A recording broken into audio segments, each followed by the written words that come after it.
Do you trust me? Yes. Do you trust yourselves? Yes. Do you trust each other? Yes. Do you trust that in the end, even though it all feels like a crazy mess, everything's going to be okay? Yes. Do you trust God? Yes. Trust is such a complex and important and fascinating quality.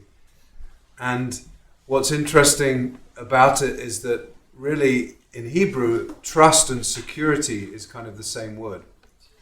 And so the opposite of security is insecurity. And if we're deeply honest with ourselves, many of us feel quite insecure a lot of the time. Even if we present to the world a brave and bold and confident face, many of us are very insecure, and we have all kinds of voices in our heads that are telling us that we're not good enough, we're not smart enough, we're not clever enough, we're not compassionate enough, whatever our version of that might be. Right? Is that true? Yes. And so when it comes to community and the whole notion of how we trust each other, when we know that many times trust is abused, and many of us have been hurt by somebody who we thought we could trust, and then actually in the end we couldn't trust, and it's incredibly hurtful, you know. And of course many of us in relationships where a foundation of a relationship is trust, and then someone actually becomes untrustworthy. It's really, really hard. So I'm just going to explore with some help in a moment from Gali about this concept of trust and how it relates, and it deeply relates to the Parsha, because after explaining all of the laws of the Shemitah, of trusting and having the faith that you can leave in that seventh year, you can leave the land alone, and that somehow you have the trust that it's going to produce what it needs to produce, right? In the same way, by the way, Shabbat, of course, which is the seventh day and the seventh year, have this incredible parallel. This idea that, you know, I might think of myself as so important in the world, and everything that I do in the world is so important. So how can I possibly stop for a day what I'm doing, because I'm busy and I'm important? What do you mean I have to turn off my phone? What do you mean I can't check my email? What do you mean I can't carry on working, right? And this idea that the same kind of trust that a farmer would need to have to observe that sabbatical year is the same kind of trust in a way that we're being asked to have every week. The world's going to continue. I can put down the world for 25 hours. I can stop thinking that I have to produce and do and continue in this crazy way that many of us live our lives, right? Last night we had a really powerful evening, which was organized by Av. Very powerful evening. We had about 30 people from the First Congregational Church here with us for Shabbat. Had about 5 people from Bonai Shalom. Just saying. 10? Maybe 10. Okay, but it was a very, very powerful evening. We had a Shabbat service together, then we had a Shabbat dinner, and we talked a lot about, and they had invited us, or invited Av, to consider this joint project because they wanted to learn more about what Shabbat was. And Shabbat, in some ways, is just about that idea of trust.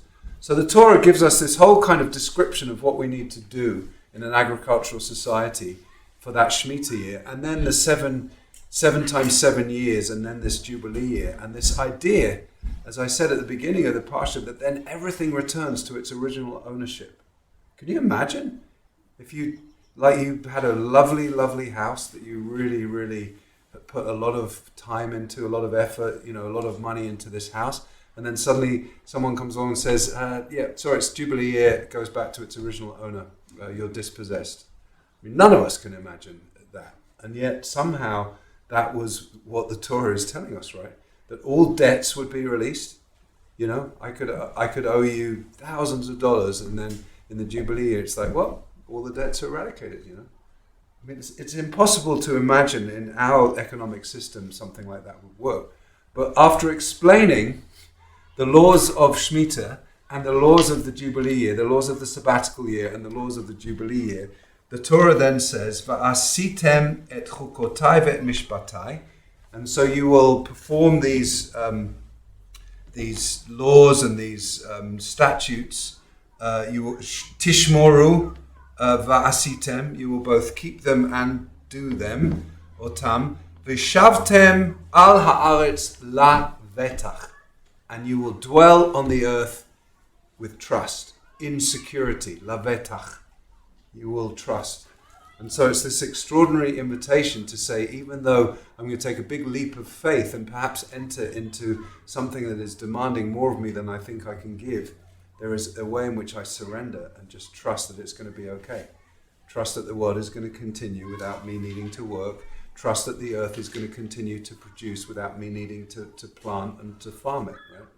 It's a very, very powerful concept. And then it goes on 3 times to say, la vetach, la vetach, la vetach. Bitachon is the noun that comes out of, another noun that comes out of that same root, beit tet het, bitachon. And bitachon in modern Israel means security, right?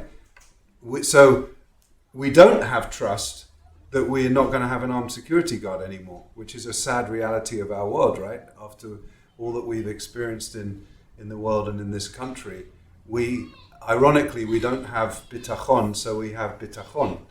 We feel safer by having our wonderful security guards, Larry and Brent, here every time we have a service. And so there's this way in which security and trust are connected to each other, but in some ways it's a paradox, because in some ways when we want to have security in our homes or in our communities, it's showing that we don't try. And I'm not saying that we should, because there's lots in the world not to try. I'm absolutely not promoting here that we should not have security here, but it's like this kind of irony that we live in a world where we can't really trust what's happening, and so we create extra security for ourselves.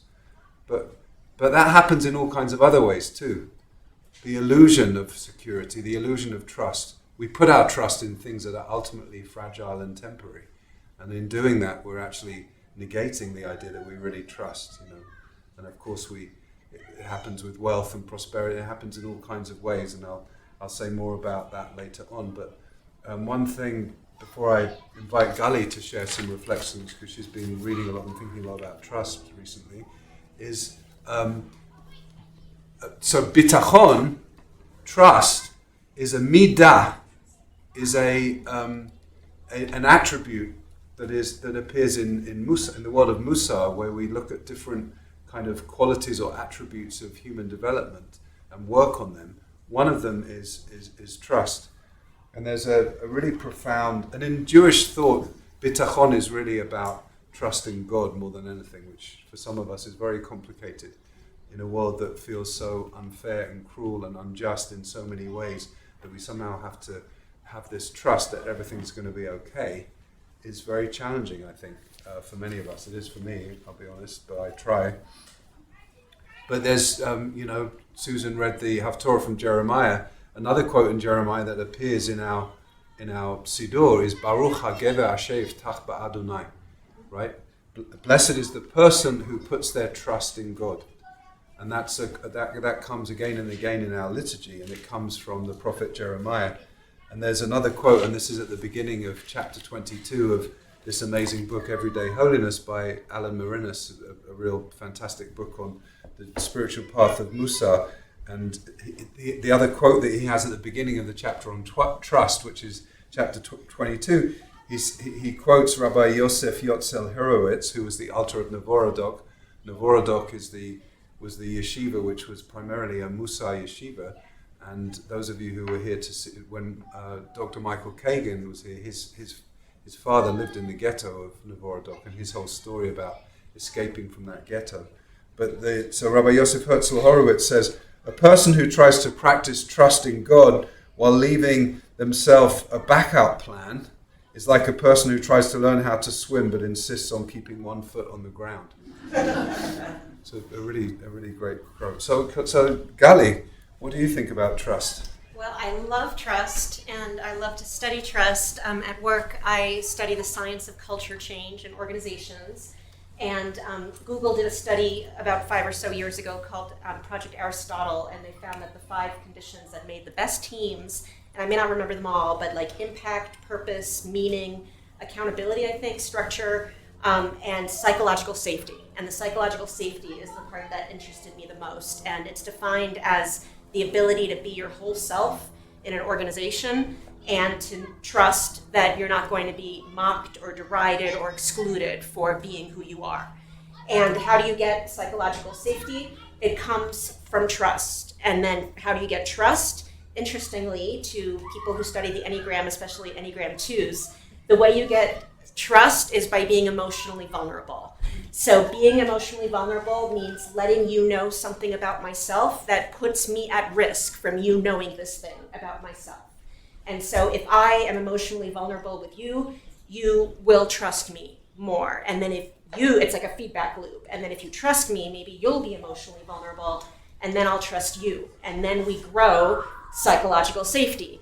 And if you couple, and this has all been demonstrated, experimentally by social science experiments, and if you couple psychological safety with information sharing, like good systems, good structure, then you unleash creativity and innovation. So for organizations that are trying to get creative and innovative, it comes back to psychological safety and information sharing, which comes back to trust and emotional vulnerability.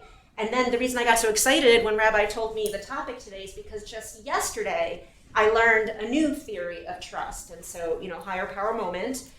Someone told me yesterday that there's a book called The Thin Book of Trust, and it says there are 4 characteristics to building trust.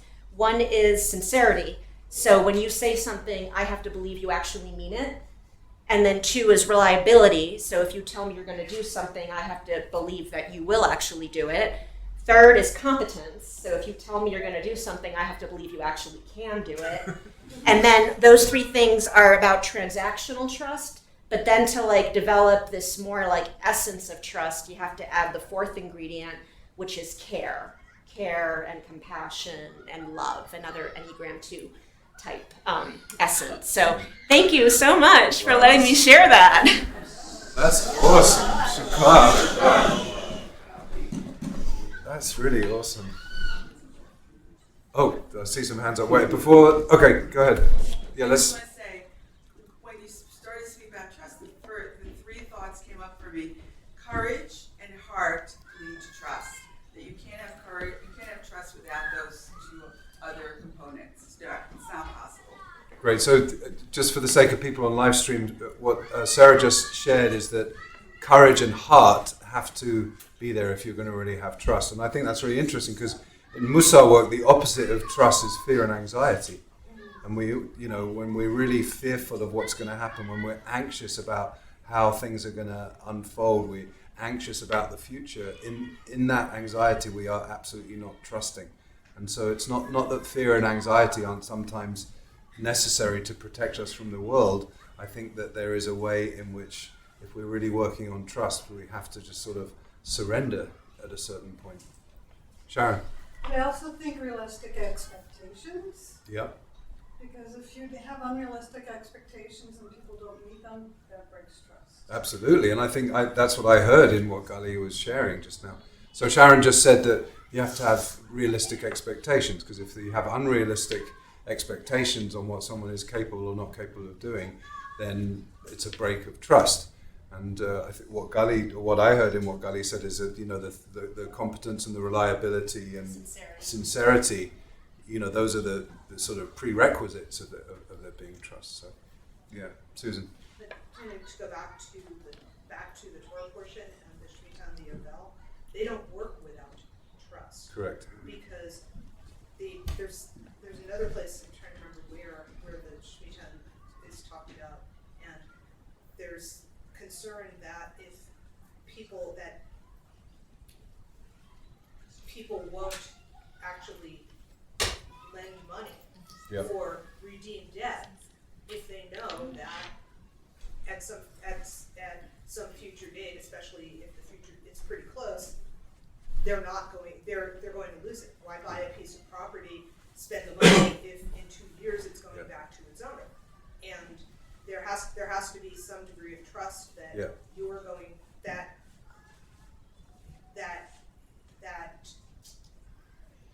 as opposed to the fear and anxiety that you're going to be left with nothing if you redeem a debt Yeah. or buy a piece of property. Yeah. So as soon as we were just saying, taking us back to the Torah portion, that the whole ritual of releasing of debts and land returning and all of that is dependent on trust, because and the Torah knows human nature and knows that people are not going to lend money and are not going to, pass on property if there is that lack of trust. I mean, even the part that we read in the Torah, it says, the Torah really predicts what humans are going to do, because we are predictable in some ways, right? So it says, "V'chi tomru ma nochal b'shana hashvi'i." If you ask, like, what are we going to eat in the 7th year? Hein lo nizra v'lo ne'esof et fuatenu. If we're not like able to plant and to reap our crops, and then again it comes back to trust. God says, "Trust me, it's going to work out." It's a very, very hard and kind of counterintuitive thing in a certain way. Yes, David. Well, a few things occur to me as you start to speak, Rabbi. First of all, and I hope you will ask, okay, that there is an instrument by which people can lend, or else they wouldn't at all, called a prose pool. And I've seen it enacted of like one Arab Rosh Hashanah, someone like read it out, or like before sunset to actually sign it, so they could collect their debts. Otherwise, no one would trust. Secondly, David, wait. So David is referring to a Talmudic legal thing that happened. Rabbi Hillel instituted. It's a takana. A takana is where the rabbis actually create a possibility of overturning a law that's in the Torah by creating this prosbul, which was basically a contract that negates the idea that the debt is going to be released, so people can lend money to each other. Yeah. I was going to say, which came up for me about the release, is what many of us read 2 weeks ago, thereabouts, from Pirkei Avot. Rabbi Elazar of Bartosa says, "Give him from his own, for you and your possessions are his life. And so has David said, for everything is from you, and for your own we have given you." Yeah. And finally, I read an article, I forgot who it was, a therapist, called "The Tyranny of Expectations." And I think the summary is, if we set up a lot of expectations, we can be really bummed out. Yeah. They don't happen. The tyranny of expectations. If we set up too many expectations, we're always going to be let down and disappointed.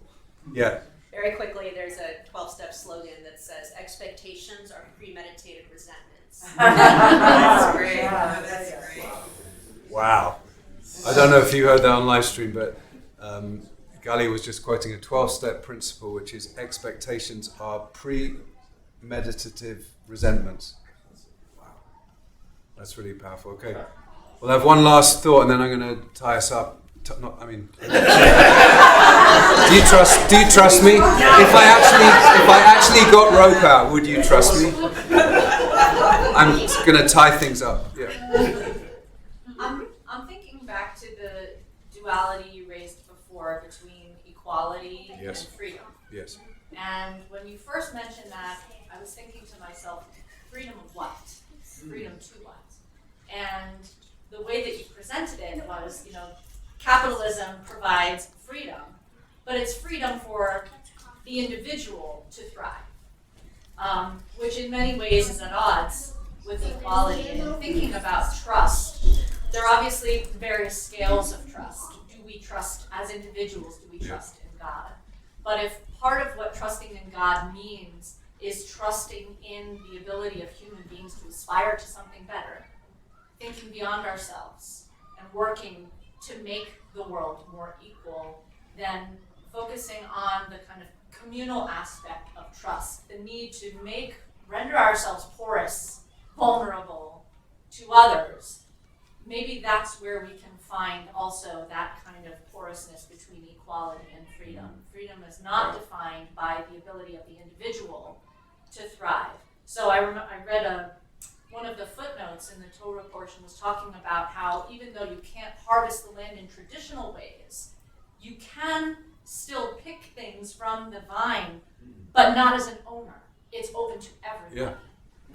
Yeah, everything becomes hefker, which is the legal concept of ownerlessness, which is also interesting with the Torah itself, because this is Bahar Sinai on Mount Sinai. We've got Shavuot in a couple of weeks, and the whole idea that the Torah has to be given in the midbar, in the desert, because the desert is hefker. No one owns the desert. So it's like no man's land. And because it's no man's land, we all are able to inherit and receive the Torah without saying like, I own this piece and you don't own this piece. You know, it's like this whole idea. Beautiful, yeah. I can't summarize everything that you said, but Lauren said it was at the beginning of the Torah portion I mentioned that Rabbi Jonathan Sachs talks about the fact that equality and freedom are sometimes paradoxical, because a communist society is all about equality but there's no freedom, and an extreme capitalist society is all about freedom and there's no equality, because the rich get richer and the poor get poorer. And so how do you create a system, an economic system of justice that is able to somehow have both coexist, that both freedom and equality can coexist? And I think in some ways the commentators say that's what the Torah is trying to do. The Torah, you couldn't say, oh, the Torah is a socialist manifesto, and you couldn't say the Torah is a capitalist manifesto. It's neither and both at the same time, really. Yeah. Anyhow, we should wrap up, and I wanted to just wrap up by saying this. You know, the whole idea of Shabbat la'aretz is what the Torah says. It is a Shabbat for the land, and how that relates to this idea of trust, because it's a Shabbat for the land is the implication. You know, and there's this famous story of two people who had a dispute over the land. They were each claiming that they owned it, and they show up, and they've each got deeds, and the first one saying, this land is mine, it's my great-grandfather purchased it in 1923, and I have the documents to prove it. And the other person says, no, it's mine. I go back even further than that. My great-great-great-great-great-grandfather bought it in 1897, and here's the deeds to prove it. And they can't agree on who actually owns the land. And so they say, well, let's ask the rabbi, shall we? And so the rabbi shows up and hears very compassionately both sides. And then he gets down onto the ground and he says, let's listen to what the land says, shall we? And he puts his ear to the ground, and then he gets up. And he says, well, the land says that neither of you own it, but that it owns you. So, you know, this whole idea, of course we all own stuff, and we're mostly a very privileged group of people who own a lot of stuff. But ultimately, when we get into the illusion that the stuff that we own is going to give us security, it lets us down. I'll conclude by reading something from Rabbi Shefer Gold, who says that so often we try to build a sense of security by acquiring possessions. Our search for security often becomes an impossible drama of never enough. As we acquire more wealth, nicer clothes, better computers, bigger homes, more knowledge, security continues to elude us. We are conditioned to become consumers as insecurity pushes us to acquire more. Bahar teaches us about a different kind of security that comes not from having, but from forging a deep relationship. During the 7th year, when we let the land lie fallow and the earth experiences Shabbat, it celebrates its freedom. When the earth is no longer enslaved by our obsession for more, then we can truly come into relationship with her. We step into mutuality and trust is born. So on the Shabbat of Bahar B'chukotai, may we just open ourselves to the possibility of deepening our trust of ourselves, our trust of each other, our trust of community, our trust of the land and the earth and our global civilization, and ultimately that kind of trust. Shabbat Shalom. And thank you, Gali.